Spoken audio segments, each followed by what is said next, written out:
In the last video, we covered seasons 1 and 2. These are the seasons that even have Ahsoka fans admitting she can be cringy. Most seem to agree, however, that she dramatically improves over the rest of the show, thus showing clear character growth. This, however, is not the case when you look at the following seasons with clear lenses. Season 3, Episode 4, Sphere of Influence. After Anakin and Ahsoka learn that 2 Pantorans have been kidnapped, Anakin says that it's a job for local police and that the Jedi aren't officially allowed to investigate the matter. Ahsoka says that if she acts on her own, then it's not official. Anakin agrees that since the Separatists are involved, that it's okay for her to go ahead without approval from the Council. This attitude of flying under the radar is painted bad on Anakin, but not Ahsoka. Ahsoka is all of a sudden conveniently good friends with Senator Chuchi, even though this is the only episode where we see them interact at all. Ahsoka informs Senator Chuchi that she has never successfully performed a mind trick before, and then goes on to flawlessly perform a mind trick, not once, but twice. Ahsoka is oblivious to the fact that the guard she mind tricked is not letting Senator Chuchi by him, even though he said it loud enough for her to hear.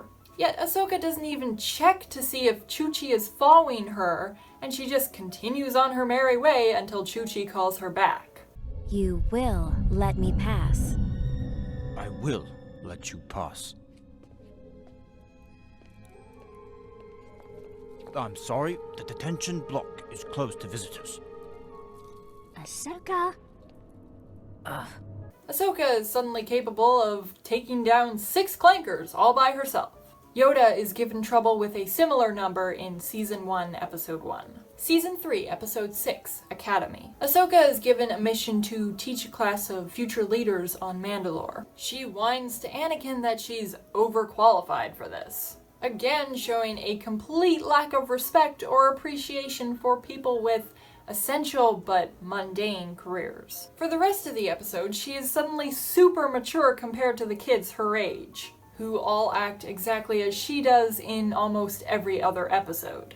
The writers prop Ahsoka up by having the Council claim that only a young Padawan like Ahsoka can teach about the evils of corruption, when Ahsoka is shown to gladly take part in corrupt behavior on numerous occasions. Anakin also claims that Ahsoka has the Council's full confidence, even though when we last saw her interacting with a member of the Council, he showed very little confidence in her. Also, just 2 episodes prior to this one, Ahsoka was sneaking around behind the Council's back. When Ahsoka's students start trying to follow her advice and root out corruption, her reaction is to disbelieve them, then belittle them, then tell them to be cautious. She offers no support. We found evidence of corruption.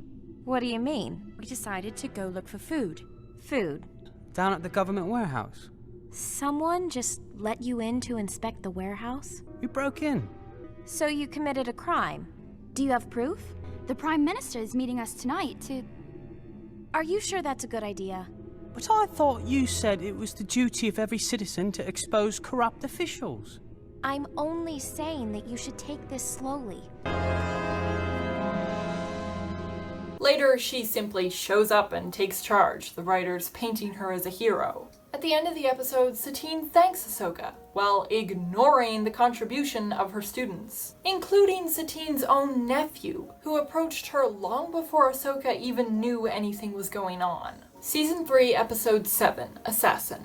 In a meeting with the Council, Anakin is given his next mission, and Ahsoka is told she won't be joining him. As he goes to board his ship, Ahsoka tells, not asks, tells him to take her with him anyway, blatantly disregarding the orders of the Council. Anakin, this time, doesn't follow her orders. Later, in the archive room, Ahsoka gripes to herself, I should be out there fighting, not in here studying, showing childish behavior, as well as showcasing her lust for violence. This episode is split into 2 Ahsokas. 1, before she gets what she wants, she's a whiny brat. 2, after she gets what she wants, she is suddenly the poster child for maturity. When confronting Zero the Hutt, Ahsoka says, I believe you hired Aura Singh, right before claiming that Aura told her everything. This assumptive language / tone could have easily tipped off Zero that she was bluffing. After Zero outs himself, Ahsoka, with a very self-satisfied demeanor,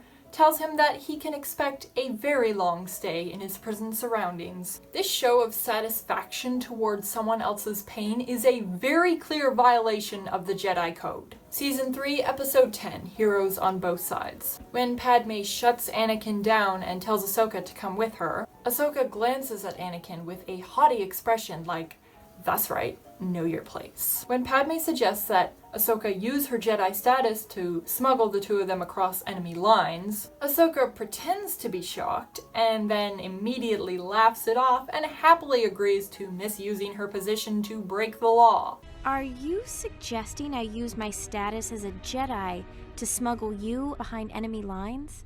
Relax. I'll help you. I'll help you. Illegal? I'll help you. Ahsoka is surprised when she meets Mina Bonteri, saying, "You're a separatist?" This attitude reveals that she largely judges people based on their looks, and the revelation that separatists can be normal-looking people is absolutely shocking to her. Upon arrival at the Bonteri home, Ahsoka immediately snubs Lux, even though he was just being polite in offering to help her with her bag. Then she continues to be rude to Mina, even though Padme made it clear that these people are friends of hers. When Lux talks about how his friends believe the Jedi are bad, Ahsoka offers her looks as proof to the contrary, posing and saying, "Look at me. I'm not so bad, am I?" And when he shortly thereafter offers her the same reasoning, she appears to truly ponder this as a conundrum. Proof again that she uses looks as a basis for how to think of people. When Lux looks at her, as per her instructions, and compliments her, Ahsoka acts disgusted, rolling her eyes at him. When Anakin scolds her for her risky and illegal behavior, she immediately deflects back at him, saying, "You would do the same. You do the same all the time." Season 3, Episode 15, Overlords. Ahsoka takes on the role of Captain Obvious in this episode. Unable to find you. Where are you, sir? Something's blocking the signal. Everything's dead.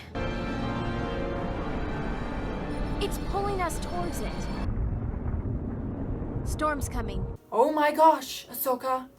Anakin and Obi-Wan have eyes. They can see. It's like the writers genuinely didn't know what to do with her for this entire episode, so they just turned her into the unwanted narrator. The ship's gone. Yes, I see that. It was here, no question. And look. Everything's dying. We know! When confronted by her future self, Ahsoka claims that she trusts Anakin with her life, when there are many later scenes that suggest otherwise. There are many contradictions in you. Yeah, you can say that again. Season 3, Episode 16, Altar of Mortis. When Ahsoka is infected by the sun, everything she says is true to form to the real Ahsoka that we have been pointing out. She openly shows her bad attitude toward Anakin, and explicitly confirms her egotistical nature. When the infection from the sun can be credited with bringing these traits to the surface, it cannot be blamed for them. Everything that comes out of Ahsoka's mouth is just overflowing from her own dark insides. Some Ahsoka fans claim that the daughter giving her ebbing life force to Ahsoka somehow gave Ahsoka protection from the dark side or made her ultra light side, and therefore made her better than all the other Jedi. This is complete bunk.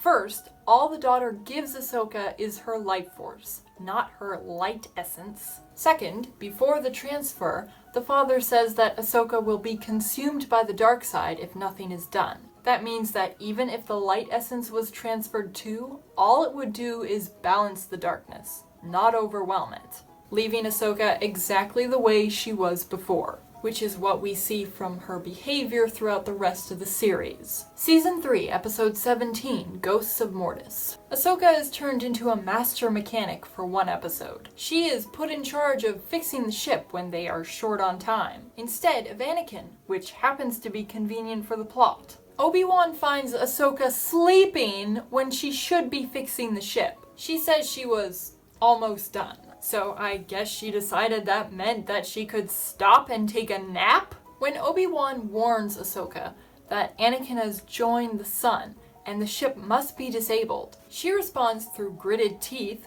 "But I just finished putting it back together." So what? Is she hoping Obi-Wan will change his orders? Oh, sorry, Ahsoka. Just leave the ship intact then. Your engine fixing work is far more important than the embodiment of evil escaping into the universe with the Chosen One. When Ahsoka goes to help Obi-Wan, and she finds him struggling to climb a sheer rock face directly over boiling lava, she callously quips, "Nice job." Season 3, episode 18 to 20, Citadel arc. Ahsoka talks about a dangerous and sensitive mission like it's a fun field trip. We're going to rescue Master Peel, right? But you won't be coming along on this one. Not coming? But you're breaking into the Citadel. No one's ever done it. When Anakin tells her she's not coming, she throws a tantrum and accuses him of not being fair, right after acknowledging that she understands he's just looking out for her. You're just being protective again. That's not fair. This isn't a mission for learning. You either do or die. That's not fair. It's not a place for Padawans. That's not fair. And that's not a risk I'm willing to share. That's not fair. She sulks and tries to go over Anakin's head by whining to Plo Koon and trying to get him to say that she can come. When he doesn't cave to her, she disobeys orders anyway and tags along with the group, jeopardizing the mission. Of course, the writers prop Ahsoka up by having it turn out that she's an indispensable member of the team, a fact that she makes sure to rub in Anakin's face through snarky comments. I guess it's a good thing I came along after all.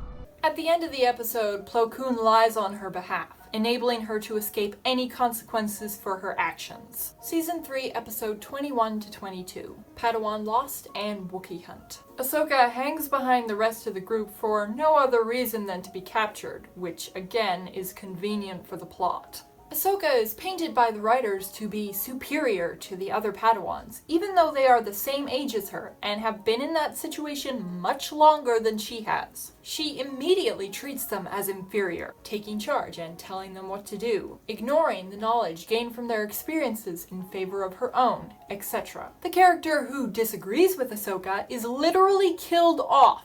Ahsoka magically knows Wookiee, something Rey was disparaged for. In the climax of the arc, Ahsoka endangers everyone by delaying their getaway just so she can wag her finger in the face of the Trandoshan leader, which results in his death. To make her look good in the end, the writers have Ahsoka credit Anakin's teachings for her survival, when she hadn't even mentioned him once throughout that entire arc.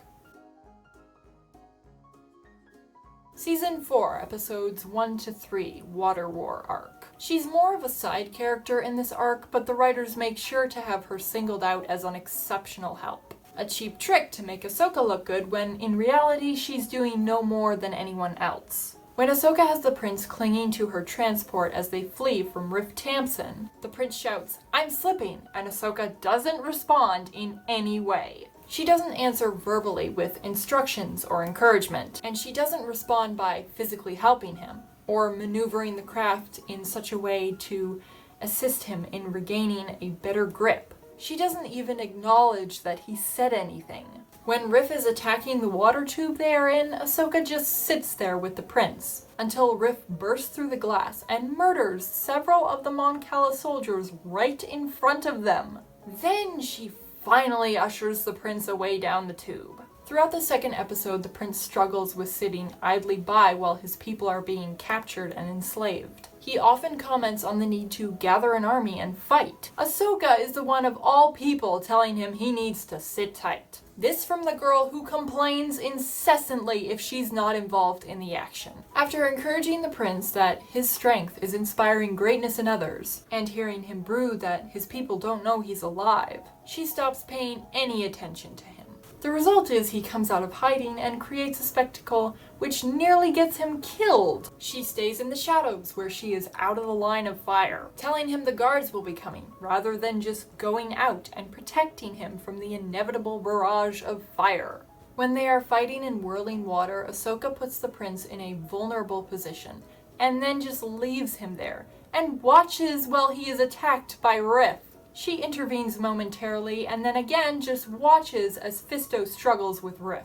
and the prince is inches away from being harmed several times. It's not until Fisto orders her to take the prince to safety that she gets her butt in gear again. She tells the prince, "You can't let fear control you. If you make decisions out of fear, you're more likely to be wrong." Something she'd have done well to remember at the end of Season 5. Season 4, Episode 12 to 13, Zygerian Slavers Arc. Ahsoka disrespects Anakin, strongly insinuating that his performance in his role as her Jedi Master is unconvincing. Ahsoka almost exposes their ruse by interfering with an abusive master. Anakin has to quickly rescue the situation and explain away her behavior. Ahsoka subjects us to her super cringy acting skills. Unhand me, brigand!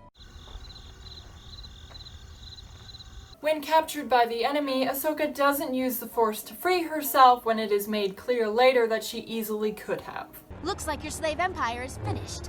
Again. Get that thing out of my face, you little skug!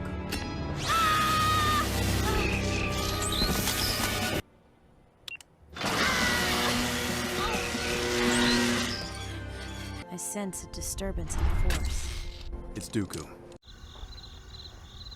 At the end of the arc, Ahsoka is singled out as the real hero when really she did no more than anyone else. At the end of the episode, Ahsoka is confused that the Togrutan Elder is sad. When he explains, "I do not think our people will recover from this horror anytime soon," Ahsoka downplays the trauma they have suffered by saying, "But in the end, surviving this will only strengthen the people." I guess she subscribes to the idea that whatever doesn't kill you makes you stronger. A really thoughtful sentiment to impart to people who have just been through hell, right? Not to mention, after essentially being fed this line herself at the end of Season 5, she reacts horribly. But I'll get to that. Season 4, Episode 14, A Friend in Need. Padme tells Ahsoka to help Lux discreetly. On the way to get him off the Separatist ship, Ahsoka follows that instruction. On the way out, she makes a huge ruckus, and their escape is witnessed by many droids, which of course chase them. This results in violence between factions during a peace talk on a pacifist planet. And some clones end up getting killed. Plus, she just takes off with the Republic envoy's ship. Ahsoka trusts Lux enough to turn her back on him when he had literally just pulled a gun on her. This shows a complete lack of judgment. She makes up the ruse that she and Lux are betrothed, but when Lux uses that ruse to prevent her from exposing herself to the Death Watch by kissing her, she pushes him off and openly shows disgust. You don't know what you're doing. This... Am I interrupting something? No, of course not.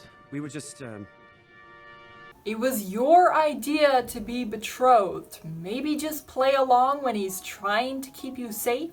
She argues with Lux in front of the Death Watch multiple times at the risk of blowing their cover. When the kidnapped girls warn her that the Mandalorians are not rational, Ahsoka responds by laughing it off and saying, "Believe me, you have no idea," showing callous disregard for what these girls must have suffered so far. Not to mention, her comment may also serve to frighten the girls further in an already terrifying situation. This heartless remark is followed immediately by a cover-up by the writers, having Ahsoka ask the girls who they are and where they're from. For some reason, Tryla begs Ahsoka to save her people, even though she has no reason to believe that Ahsoka is capable of doing such a thing. Somehow Ahsoka is still shocked when she realizes Lux has every intention of not going with her. Some might call this an example of her trusting nature. I call it willful ignorance, since Lux already made it clear that he is not interested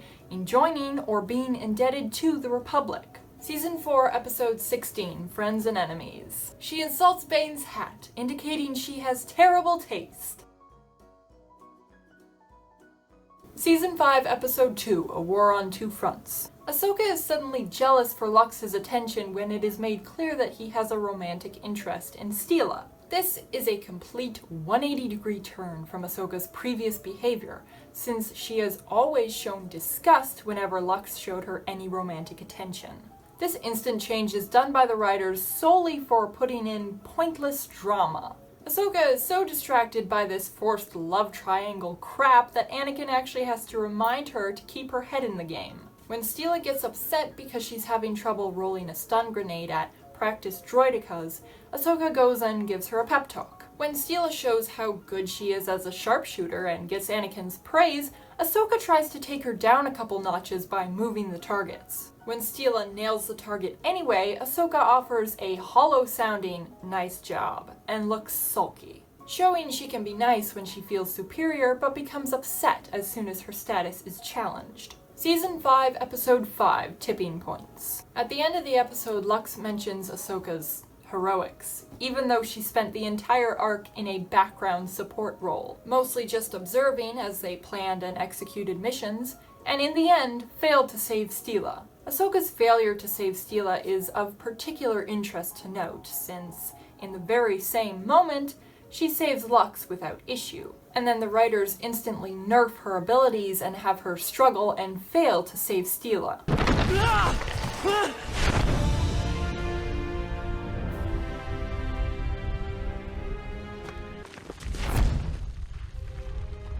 I got you!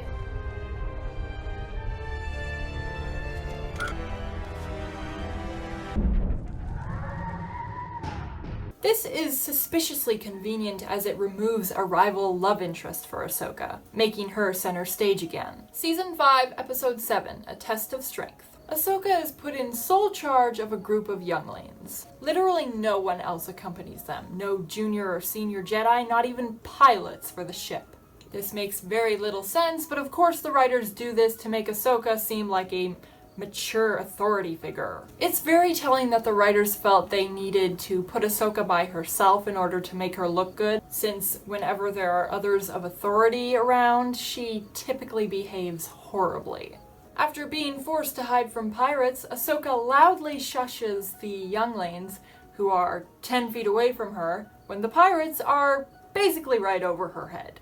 She then gives a noisy speech to her charges about how they need to have courage. Maybe you should forget courage and consider silence instead. Right before fighting Hondo, she does the same arrogant lightsaber pat that she did in Season 2, Episode 11. Again, pride comes before a fall. Last time she lost her lightsaber, this time she's captured. Season 5, Episode 8, Bound for Rescue. Ahsoka threatens Hondo, saying that he'll wish he was born a droid, and implying that she wants to put him through a world of pain. But isn't this vengeful thinking, and isn't that against the Jedi Code? Isn't this once more displaying her vicious and violent nature? In the previous episode, Ahsoka clearly acts annoyed when the children go against her orders of hiding and not fighting. But now, when the children again disobeyed orders and risked their lives, she tells them they did the right thing. Why? Because their actions benefited her. She doesn't care about the danger the children have and are putting themselves in, she just cares about herself. Season 5, Episode 9, A Necessary Bond. When they are trying to escape at the beginning of the episode, Ahsoka can see that the children are having trouble getting onto the ship. But she doesn't force push them up to help them get to safety. Yes, she was deflecting the shots from their pursuers. But the children are in more danger dangling out in the open than if she pauses to give them a boost. This stupidity results in all of them being captured. Ahsoka gets annoyed when Hondo encourages one of the younglings to finish constructing their lightsaber. She claims it's because Hondo is being inconsistent, which is an established part of his character, but why does this matter right now? You know you have to work together, and encouraging the younglings before thrusting them into a fight is a good idea. Why get upset about that? When engaging Grievous in combat, Ahsoka manages to get herself between him and her getaway ship. She then sits there for a moment, giving Grievous the opportunity to catch up with her.